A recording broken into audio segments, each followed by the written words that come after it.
Hello everyone, welcome in the free legal series by judicial dream. So जैसे कि हमने specific relief act में last session में ऐसे कॉन्ट्रैक्ट्स को डिस्कस किया था which can not be specifically performed, ठीक है। और उसी के अंदर एक हमारे पास क्या ग्राउंड था जहां पर जो पार्टी है उसने substituted performance of contract under section 20 receive कर लिया हो, ठीक है। तो आज यही सब्सटीट्यूटेड परफॉर्मेंस ऑफ कॉन्ट्रैक्ट क्या होता है इसको हम अंडरस्टैंड करेंगे। सो पार्ट नंबर सेकंड के अंदर चैप्टर नंबर सेकंड जो है वो आपका डील करता है स्पेसिफिक परफॉर्मेंस ऑफ कॉन्ट्रैक्ट्स के अंदर, जिसके अंदर हमारे पास जो सेक्शन नंबर 20 है that is what amended section by 2018 amendment act, जो अब डील करता है किससे, सब्सटीट्यूटेड परफॉर्मेंस ऑफ कॉन्ट्रैक्ट से। सो सब्सटीट्यूटेड परफॉर्मेंस ऑफ कॉन्ट्रैक्ट क्या होता है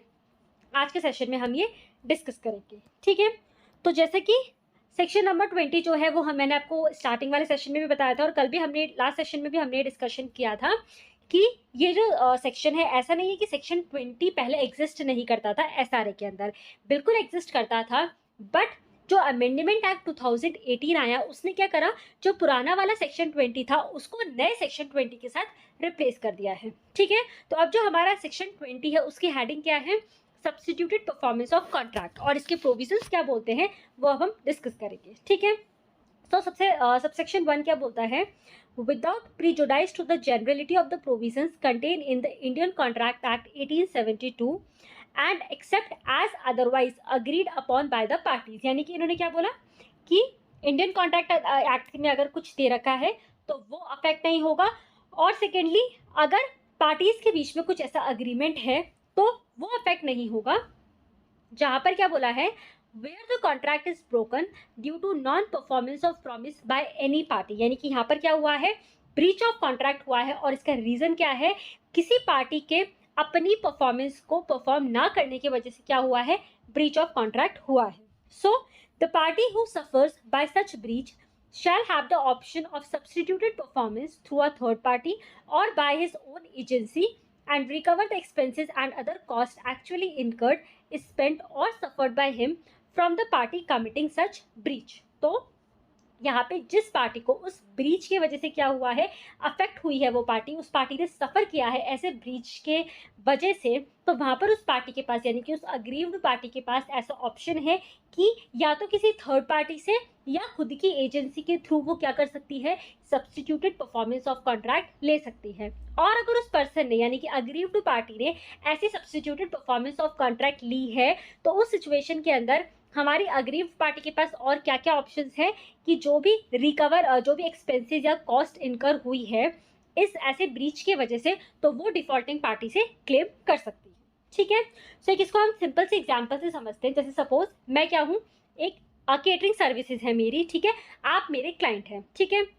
अब आपने किसी डेट के ऊपर मुझसे एक कॉन्ट्रैक्ट किया मैरिज के लिए और आपने ये बोला कि मुझे उस दिन आपके यहाँ पे जो मैरिज है उसमें अपनी केटरिंग सर्विसेज देनी है। अब मैंने क्या किया, उस डेट के यानी कि एक्चुअल परफॉर्मेंस से पहले ही क्या कर दिया, ब्रीच कर दिया और आपको मना कर दिया कि नहीं मैं तो ऐसी कोई आपको सर्विसेज नहीं दूंगी। तो इस केस में क्या है, अगर आपने मेरी जगह किसी थर्ड पार्टी यानी किसी दूसरे केटरिंग वाले के साथ में अगर आपने ऐसा कॉन्ट्रैक्ट किया और मेरे इस तरीके से एंड टाइम पर अगर ऐसे मना करने की वजह से या ऐसा ब्रीच करने की वजह से आपको जो भी लॉस हुआ है, ठीक है। जैसे सपोज आपने मेरे को बोला था कि मैं आपको 500 रुपीज़ पर प्लेट पेमेंट करूंगा, ठीक है। और अब जो मेरे एंड टाइम पर यानी कि लास्ट मोमेंट पे जो कैंसिल करने की वजह से आपने क्या किया,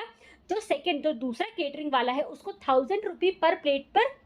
बुक किया, तो जो आपको ये 500 रुपये हर प्लेट पे जो लॉस हुआ है, तो ये जो भी आप लॉस है या जो भी आपके एक्सपेंसेस या कॉस्ट मेरी ब्रीच करने की वजह से आपने सफर करे हैं, तो उस केस के अंदर आप क्या कर सकते हैं, आपने एक तो क्या किया, सब्सटीट्यूटेड परफॉर्मेंस ली, आपने किसी दूसरी पार्टी को बोला कि आप यहाँ आके मेरे केटरिंग सर्विस दो, ठीक है। और जो मेरे ये ब्रीच करने की वजह से आपको जो लॉस हुआ है वो लॉस आप उसे रिकवर कर सकते हैं। तो that is what substituted performance, ठीक है। जिस पार्टी की ऑब्लिगेशन थी अगर उसने ब्रीच किया है तो आप उसके बिहाफ पर किसी थर्ड पार्टी से या अपनी एजेंसी से क्या कर रहे हैं, परफॉर्मेंस ले रहे हैं, ठीक है। सेकेंड सबसेक्शन हमें क्या बोलता है, no substituted performance of contract under subsection 1 shall be undertaken unless the party who suffer such breach, यानी कि aggrieved party has given a notice in writing of not less than 30 days to the party in breach calling upon him to perform the contract within such time as specified in the notice and on his refusal or failure to do so he may get the same performed by a third party or by agency. ठीक है, यानी कि अगर आप क्या बोलते हैं, अगर मैं ऐसा ब्रीच कर रही हूँ तो आपको मुझे क्या करना होगा, नॉट लेस देन यानी कि मिनिमम 30 डेज का एक नोटिस सर्व करना होगा, जिसमें आप क्या बोलेंगे कि या तो आप आकर परफॉर्मेंस करो, अदरवाइज मैं सब्सटीट्यूटेड परफॉर्मेंस ऑफ कॉन्ट्रैक्ट की तरफ जाऊंगा. ठीक है, तो यहाँ पर क्या है आपका नॉट लेस देन, यानी कि आपको नॉट लेस देन 30 डेज का एक नोटिस सर्व करना पड़ेगा. कौन सर्व करेगा, अग्रीव्ड पार्टी डिफॉल्टिंग पार्टी के ऊपर ऐसा नोटिस सर्व करेगी. ठीक है, तो यानी कि अगर आप सब्स्टिट्यूटेड परफॉर्मेंस ऑफ कॉन्ट्रैक्ट के लिए जाते हैं तो उससे पहले क्या प्रीरिक्विजिट है, आपको डिफॉल्टिंग पार्टी को एक 30 डेज से कम यानी कि मिनिमम 30 डेज का एक नोटिस सर्व करना होगा, जिसके अंदर आप सामने वाली पार्टी को बोलेंगे कि या तो आप आकर अपना ऑब्लिगेशन परफॉर्म करिए, otherwise I will go for substituted performance. ठीक है, अगर ऐसे नोटिस के बाद भी वो रिफ्यूज कर देता है या वो फेल होता है अपने परफॉर्मेंस के लिए, तो वहां पर उस सिचुएशन के अंदर आप सब्स्टिट्यूटेड परफॉर्मेंस के लिए जा सकते हैं. ठीक है, प्रोवाइडेड, अब इसमें एक और प्रोविजो क्या बोलता है, that the party who suffers such breach shall not be entitled to recover the expenses and cost under subsection 1 unless he has got the contract performed through a third party or by his own agency.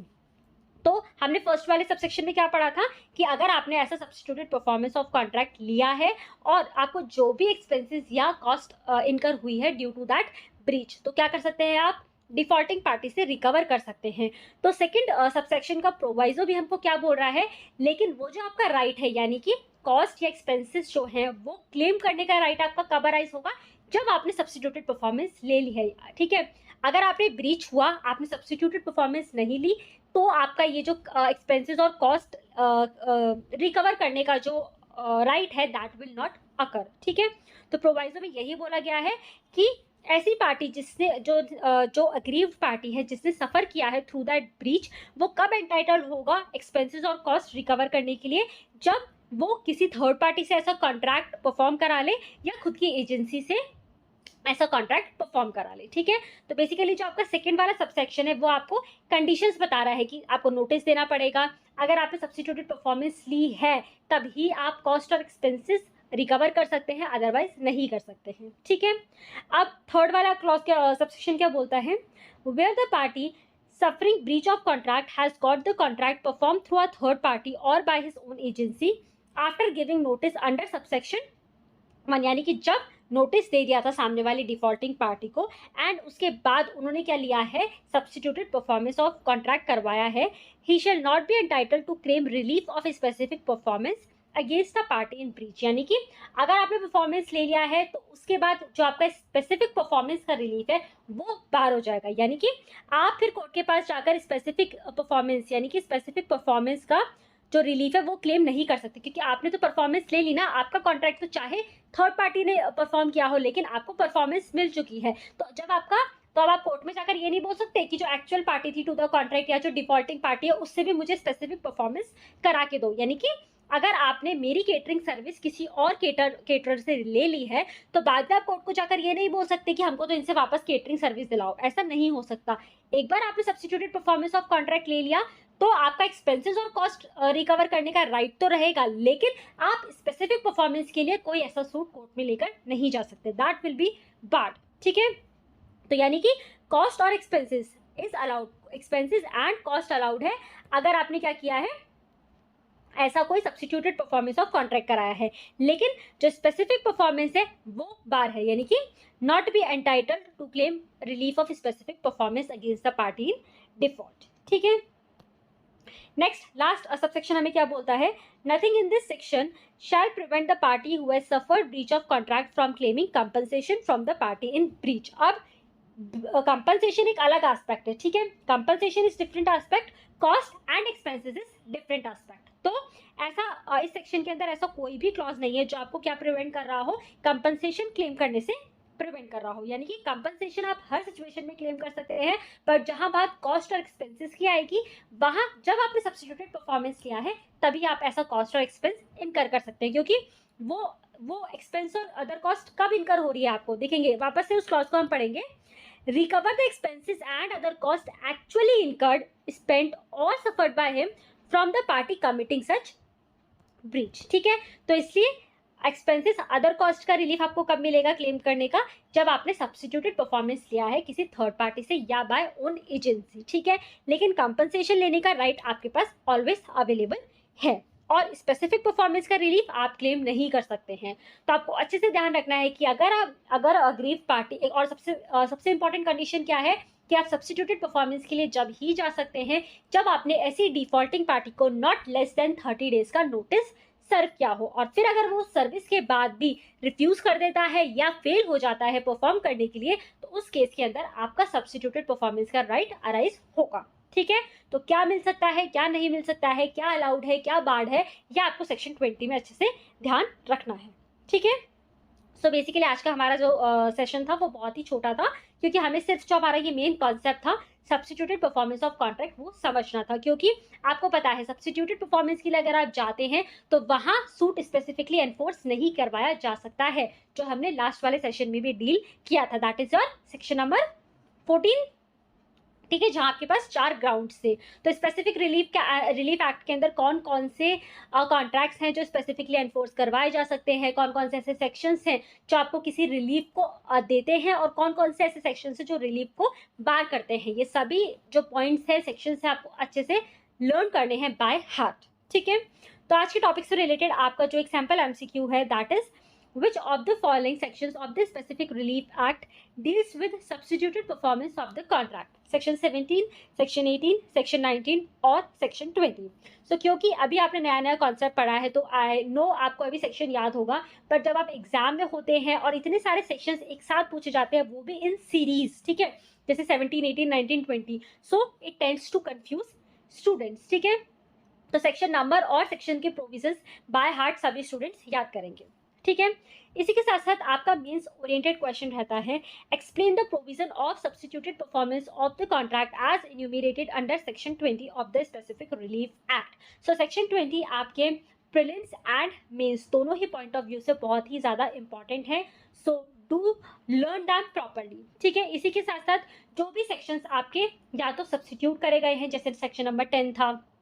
ठीक है, या newly insert करे गए हैं, जैसे कि आपके 20A, B, C infrastructure projects वाले रिलेटेड सेक्शंस है, तो ये यानी कि 2018 का जो अमेंडमेंट वाला पोर्शन है वो आपके लिए बहुत ही इंपॉर्टेंट है। सो उसको पूरे अच्छे से फोकस के साथ उनके सेक्शन नंबर्स एंड प्रोविजंस याद करिएगा, ठीक है। सो आई होप आज का सेशन आपको अच्छे से समझ आया होगा। जो भी आपके असाइनमेंट क्वेश्चंस है, इनके सॉल्यूशंस हमारी वेबसाइट www.judicialdream.com पर अवेलेबल है। इसी के साथ साथ जो अदर टॉपिक्स हैं, अदर एक्ट्स हैं, उनके MCQs एंड मॉडल आंसर्स भी अवेलेबल हैं, so you can log on to the website and can do the sufficient practice. इसी के साथ आप हमसे कनेक्टेड रह सकते हैं through Telegram, WhatsApp and Instagram. सभी के लिंक्स नीचे डिस्क्रिप्शन बॉक्स में अवेलेबल हैं, ताकि आप कनेक्टेड रहें कि कौन से सेशन कब अवेलेबल हुए हैं हमारे चैनल पे। इसी के साथ साथ इस सीरीज़ के अंदर जो हमने लास्ट एक्ट, जो फर्स्ट एक्ट कंप्लीट किया था, that was Indian contract act, तो उसकी प्लेलिस्ट भी हमारे चैनल पे अवेलेबल है। सो अगर किसी भी स्टूडेंट ने वो सेशंस मिस करे हैं, then you can go and check the playlist. आपको अगर किसी भी असाइनमेंट में या किसी भी सेशन के अंदर कोई भी डाउट्स या क्वेरीज हैं, या सेशंस को लेकर आपके कोई सजेशंस या फीडबैक्स हैं, या आपकी कोई स्पेसिफिक एक्ट को लेकर रिक्वायरमेंट्स हैं, then you can post it in the comment box, ठीक है। अब नहीं मिलते हैं नेक्स्ट सेशन में नेक्स्ट स्पेसिफिक रिलीफ एक्ट के टॉपिक के साथ में। So thank you so much.